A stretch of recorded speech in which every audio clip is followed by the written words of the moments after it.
Hey, John. So good Hey, to be chatting with you. amazing. Good to be here.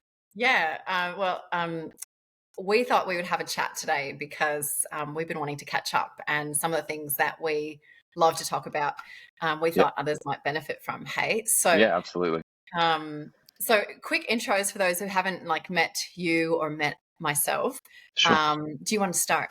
Yeah, sure. So, my name is John. I work as a senior consultant for Avenir Leadership Institute. So we're all the way over in Western Australia, although we work sort of all around the place, and we work with Avenir is a French word. It means future, and so we're trying to be fancy, but we're also really focused on developing leadership capacity within organizations who are focused on stepping into the future really, hopefully, really well. And so we work with a broad range of people and industries, all focused on like helping develop organizations in terms of their leadership capacity, in terms of their culture, in terms of their vision and governance. And so we work broadly in those sorts of areas, but doing what I think is quite interesting things because we get to work with quite interesting people. Um, what about you? Tell me all about Curious Co. Fascinating. Yeah, so my name's Eliane. I'm the founder and director of the Curious Co, which is a Mm, strategy and insights consultancy.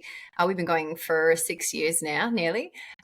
We help organizations to extract human intelligence for strategic decision making. So, so cool. a lot of what I do is have senior level conversations with whether it's leaders or whether it's consumers around trends and the issues that organizations are facing, and really get that sort of bottom up voice to then shape strategic decision making. So, yeah, a lot of my role is also listening and hearing and really tuning into what the organizational priorities are, and then hearing what consumers or teams have to say about that, and then bringing it in a way to leadership teams in a way that they can apply it to their strategies. So Yeah, it's really privileged work. I love what I do as well. Yeah. yeah, So that's today we're great. going to have a chat about some of those things that we both do. So things like Yeah, deep listening, vision, leadership, organizational ecosystems, mm, of what's happening at the moment, what we're observing. yeah, So yeah, it's going to be really fun. So I wondered if we could start with you giving us a bit of an overview of deep listening, and yeah, I guess what that is and what that looks like. yeah. No, it's a good question. When we started Avenir about 3 years ago, we sort of sat down like everyone does and tried to nut out what are we going to be called, what are our values going to be, and one of the first values that emerged was this idea of deep listening. And to be completely honest, it was not my favorite value at all. I was sort of stepping into the space thinking I've got so much to offer, so much insight and wisdom, so much that I can give the world.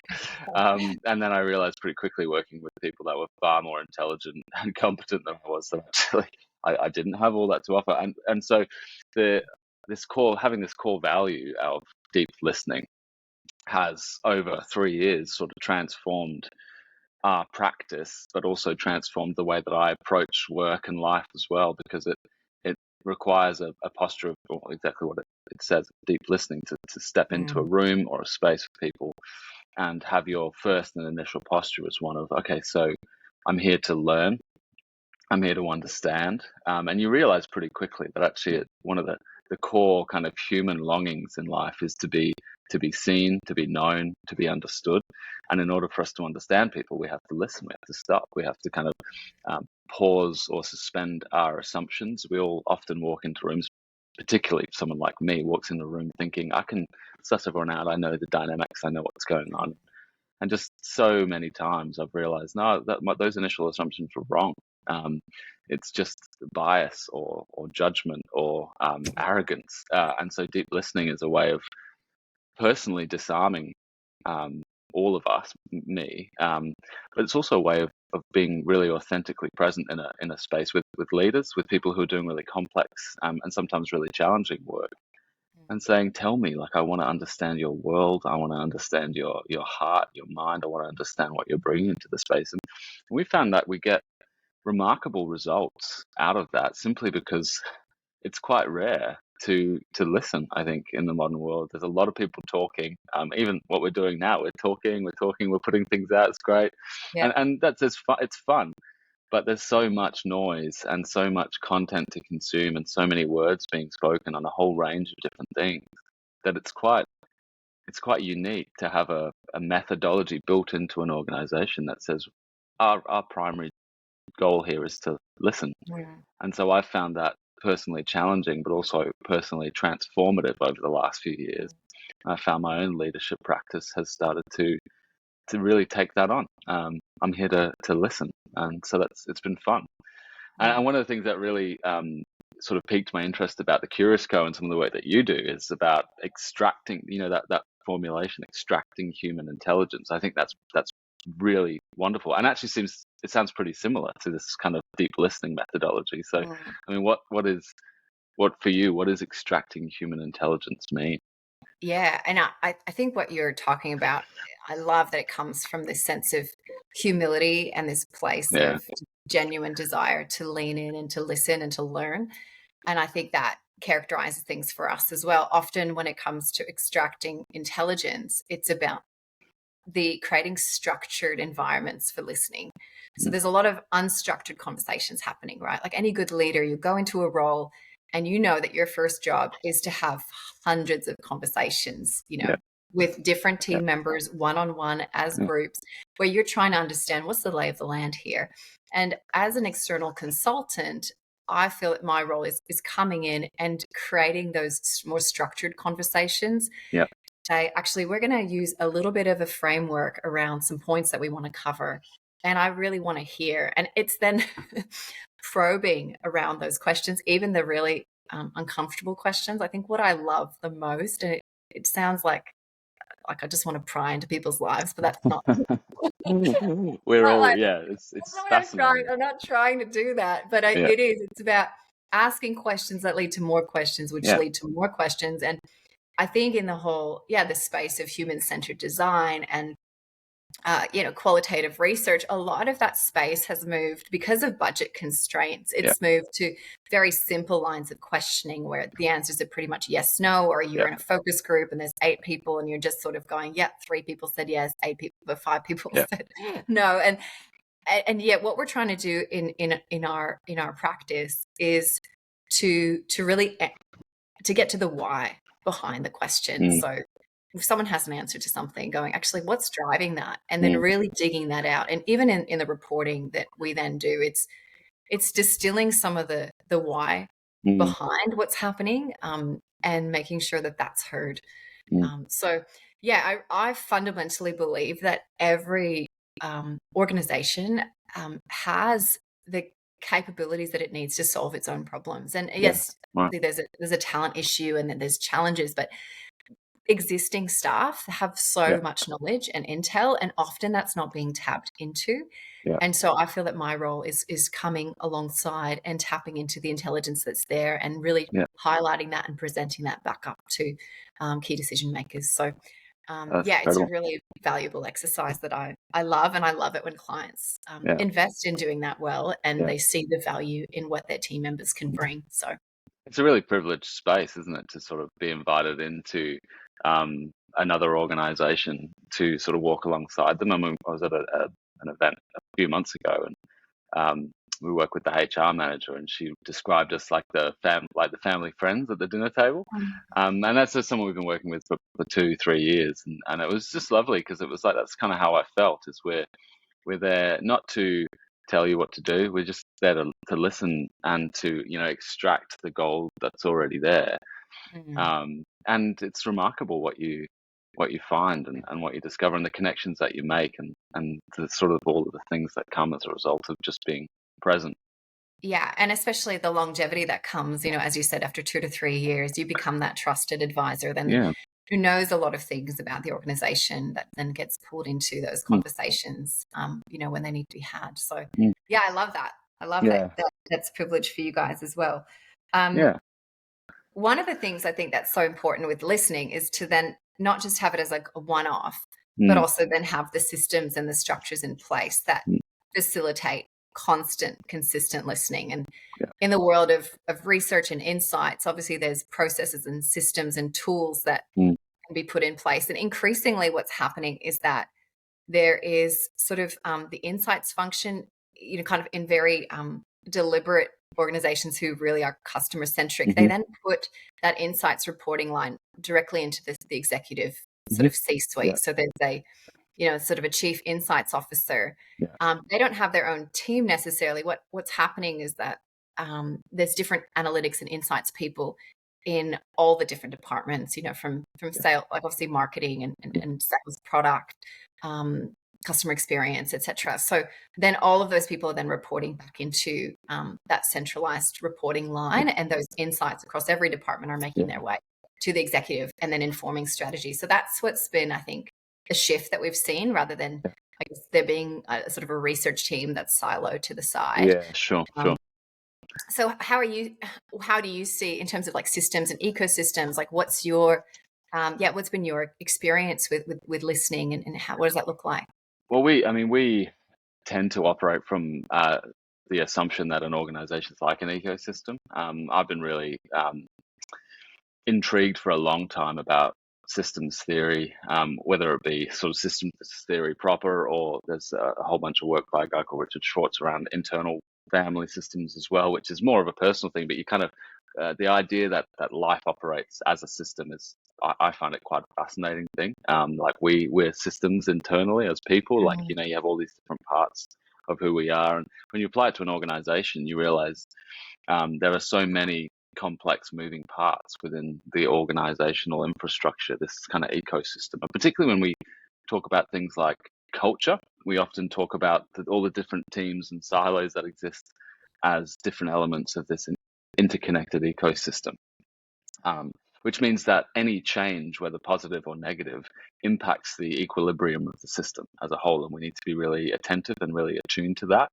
And so, which is, I think people are within, especially leaders, they're quite aware that if there's a negative change, whether that be a restructure that's needed to happen, whether someone has moved on, whether that be forceful or otherwise, or when there's just cultural issues, things that sort of emerge and we can't quite identify why. When there's a negative change, we know that that's going to impact the system, and so we focus quite hard on trying to mitigate that risk or that impact. But even positive changes will reshape things. You add anything into an ecosystem, and everything has to take time to adapt. And so, looking at organizations as adaptive, as generative, as kind of living organisms helps people to, I think, conceptualize what's going on, because a lot of people walk into work months after significant changes, and they just feel something's wrong, something's not quite right. I can't put my finger on it. But it's because we've not actually gone through a process of recognizing here's the change and here's the period of recalibration. And so when we work with leaders, we have a program called the Leadership Ecosystem, and we spend 2 years with leaders trying to embed a system approach to leadership, in that sort of, it's almost like you're training people to have these eyes to see all parts of the system, because leaders will often work very closely with the team that they're responsible for, and also the team that they report to, so that you kind of have those two major teams. But to be a leader within an organization requires you to have eyes for all parts of the system as well, because sort of we all know when there's broken elements, sort of toxic people, toxic teams, something that happens, it often doesn't impact you greatly at the start, especially not when there's some organizational distance. Oh, it's just that team over there, they're doing their thing, it doesn't affect me. But over time, those things can grow, and they begin to impact all other elements of the system. And if you don't catch those pretty quickly and really spend some time investing, they can become really, really damaging for people. And the challenge of work as well is, a broken team at work is not just a broken team at work. It impacts us personally. We end up showing up to work fatigued, angry, tired, and then we go home and we scream at the people in our life that we love, because we're just so stressed and manic. And so embedding this system approach to leadership, and to sort of how we see organizations and interact with them, has been really helpful. But I'd be fascinated on your insights into that. For us, this is just, we kind of get really excited about it. But you bring a huge amount of expertise to this space as well. Yeah, so. I often talk to leaders about culture, and I love what you said about it being a living organism, because it Mm, really is, and I liken it to when I tried to make my own kombucha. I yeah, don't know if okay. you ever tried, like, That's a have you ever goal. tried? That's my summer goal. No, Okay, okay. I think I tried So unsuccessfully once. I'm going to do it this summer though. I was so ambitious a few Yeah, years ago. I was like, yeah, so I got a SCOBY from someone, like, as a yeah, gift. yeah, And I made one batch, turned out yeah, really well. I tried to make this a second batch, and I made this mistake of taking this SCOBY, which, if you don't know what a SCOBY is, it's yeah. that mound of It's bacteria, right? gross. Yeah, It's so gross. I put it on the kitchen yeah, counter as I was cleaning out the yeah, glass jar to put it back in with yeah, the tea yeah. and the sugar and everything. And that second batch, it just went absolutely filthy. I mean, it was like mold infested. And That's gross. it was such a great example to me of like what happens when just a small amount of contamination like Yeah, connects with culture. yeah, Because the longer that you put off mm, recreating and like doing something new, the worse it gets. yeah, And then once it gets to that point where you've had some contamination, like, you've got yeah, to throw the whole thing out and yeah, start fresh with yeah. redefining your values, Hmm. starting again with, what are we actually doing here? Mm, What's important to us? What direction are we going in? And unless you do that work, you can't create a healthy culture again. yeah, So, yeah, um, yeah, it's so critical in I think a leadership space, just to keep yeah, the communication open. yeah, And I know one of the big challenges with now, like, yeah, a lot of obviously the hybrid working model is just maintaining that same level of communication consistently amongst yeah, team, yeah, where you're really sharing where you're going. And I think communication is the biggest, yeah, the biggest thing that leads to organizational failure. The yeah, lack of yeah. communication, and the data shows Absolutely. that. So, yeah, maintaining that communication, that consistency, and having the Mm, structures and frameworks in place for strong communication and consistent communication amongst teams is so important as well. and the types of communication at different levels as well. I mean, we last time we talked about vision, and you just mentioned it really, the vision of an organization, and it's connected to its mission, its values. You have that set of, for some organizations, it's just words. It's this is our vision, this is our mission, these are our values. We've ticked that off. Now back to business as usual. But communicating vision is really an essential piece to any thriving business or organization. And I often find there's a tension between the governance space and the operational space when it Mhm. comes to stewarding and operationalizing vision. I mean, have you done much work in that space? I imagine you have. Yeah, I've sat on a few boards as well. So it's interesting coming at Mm, it from both like an organizational leadership perspective, where yeah. you, especially in a small business, you have a lot of Mm, autonomy as a leadership team to create that vision and to yeah. articulate Yeah. and to move it forward. Being in a large business, you're often taking the vision that's been there for many years and Mm, amplifying it, or working out how do you create a brand or a message or a modus operandi of working that is aligned to that vision, that gives people a sense of purpose and meaning, yeah. and connection to the role. So I think that's Yeah. a challenge. And then how do you bring the board alongside that? Right? I think as a board member, like, as a board, you've got to work really strategically with the CEO to create, obviously, your strategy, um, but the vision, yeah, and the vision. And so often I see boards and executive teams then getting external input to help them shape that and frame that. And I do think you need to have some really solid conversations Mm, around that. And you might not have the liberty of changing the wording of the vision and the mission, if it's ingrained, or if sure. you're Yeah. kind of like on a 2-year cycle. Mm, But really, I think deepening the understanding of what it mm, actually is, and yeah. taking those layers, and going beyond the words that are there, Mm, to really helping people to embody mm, the vision, and what that mm, is. I think people need that. Everyone is yeah. driven by having a Yeah. sense of purpose and meaning and belonging at Yep. work. And unless we have that, and I often liken it to sort of a brand essence. So it's kind of like, Yeah. what's Yeah. the key thing? Like, what's the outcome that you're creating in the world? And whether people call it a theory of change in the not-for-profit sector, or brand essence, or mission, it's really helping everyone to understand the Mm, core mechanism by which you influence and impact change through your mm, organization, and mm, owning that, and then believing that for yeah. themselves, that they're part of that bigger picture. Yeah. That's the best part of working with vision in organizations. I find is you've got to boil it down to the core elements. Like, what is it that we actually do?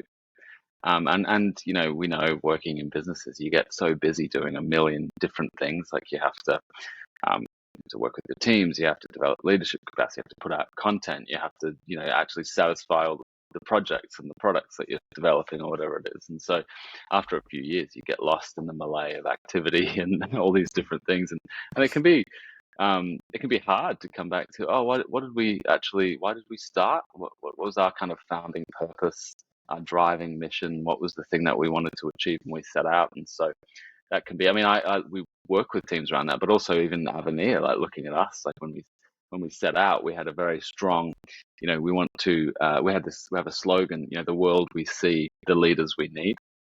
And it was about understanding how to conceptualize a hopeful future and training leaders to become those that can affect that change. As leaders shape the contours of the future. And then we got busy working with clients, doing project work, trying to drum up business. All of that is necessary. All of it was important.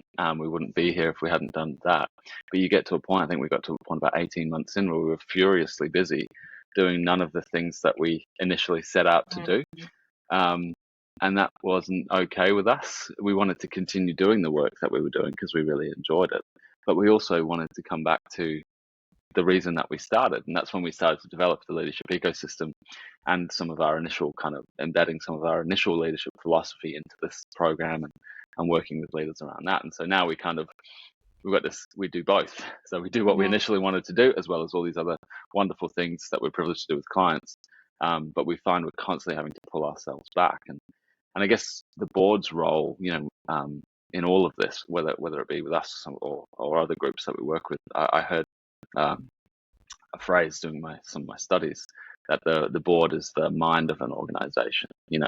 So the board is the one that makes the decisions. The board is the one that really holds the vision, whether it cultivated it or not. Whether it's just the custodian of a founding purpose from years ago. The board is the one that holds that and has to continually ensure that whatever's being operationalized is being done through the lens of, well, this is our vision, this is what we're here to do, and yeah, it's a great privilege to sit on boards and to be responsible for things like vision.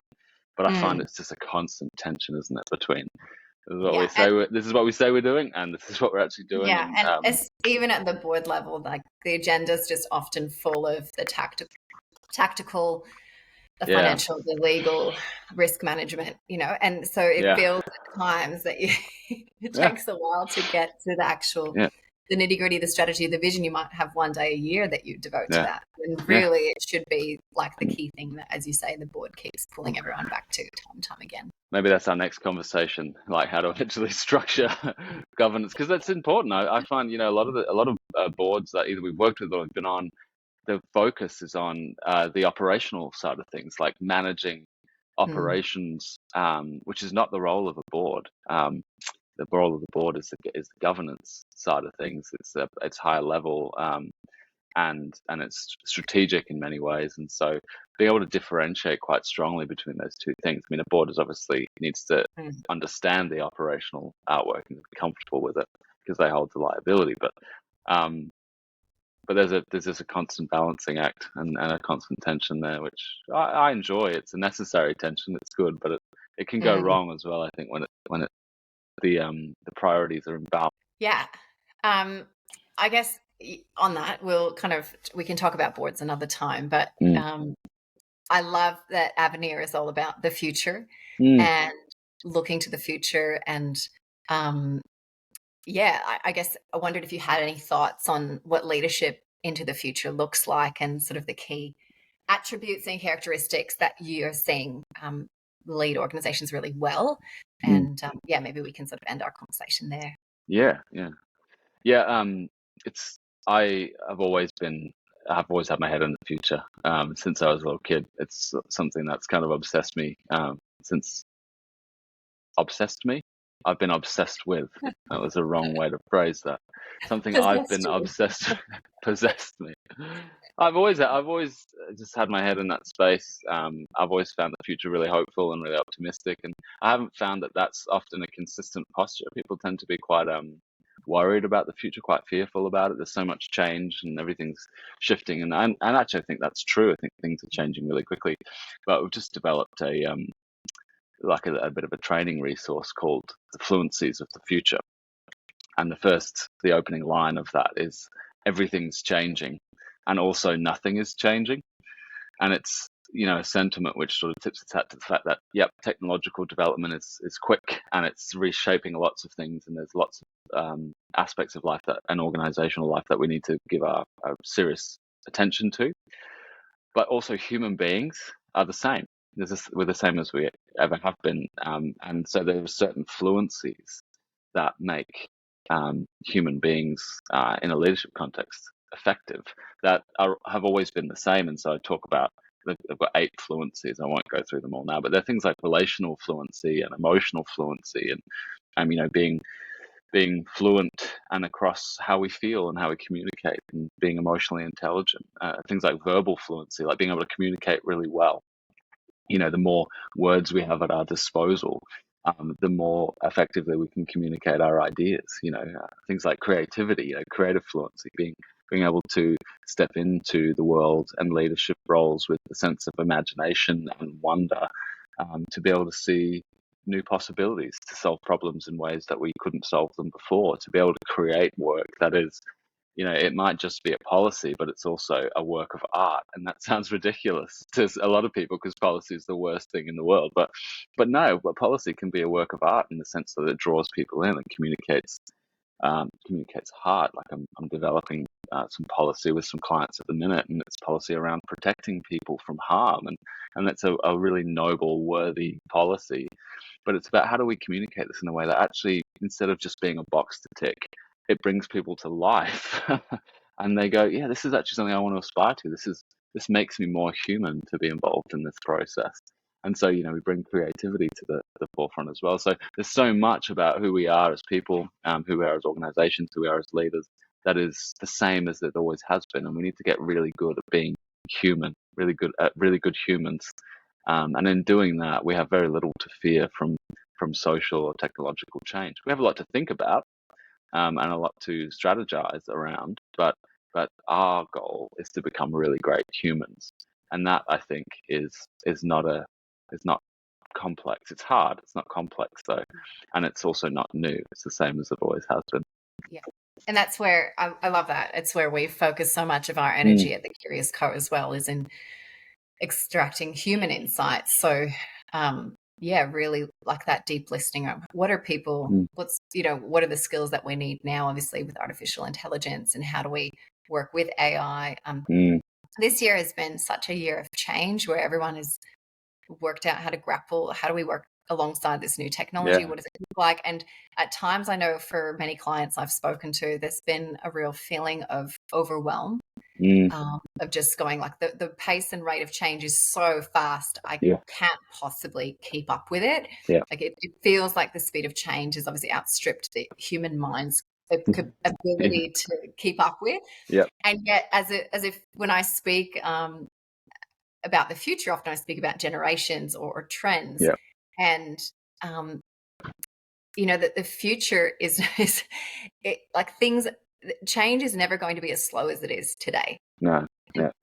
That's what's so, like, unless we begin to be okay with the fact that things are just always going to be changing, we're always going to be caught out with, things are changing again. So I think we don't have a choice but to stretch that muscle. Yeah, absolutely. To adapt and to just have to very quickly adjust to new environments. I love that Socrates said, the secret of change is to focus all your energy not on fighting the old, but on building the new. Wow. Yeah. A long time ago. So it is, and it's a leader's ability to continuously to shift towards the new. Obviously maintaining and retaining those human skills and capabilities doing that. that is sort of the recipe for being able to stay afloat as a business and as an organisation and stay relevant. So amazing. Yeah, that's so true as well. I love that quote. Well, Jon, it's just been like such a joy to chat with you. And Same, absolutely. yeah, I've really loved your insights and your perspectives Yeah. today. You're at 7 a.m. where you are at the moment, so I Yes. appreciate Nearly 8 a.m. now. that. That's great. A few hours behind where I am. But yeah, so I look forward to speaking again and just seeing where these conversations go. Fantastic. Thanks so much, Eliane. It was an absolute pleasure to chat with you. I learned so much. Thank you so much, Jon.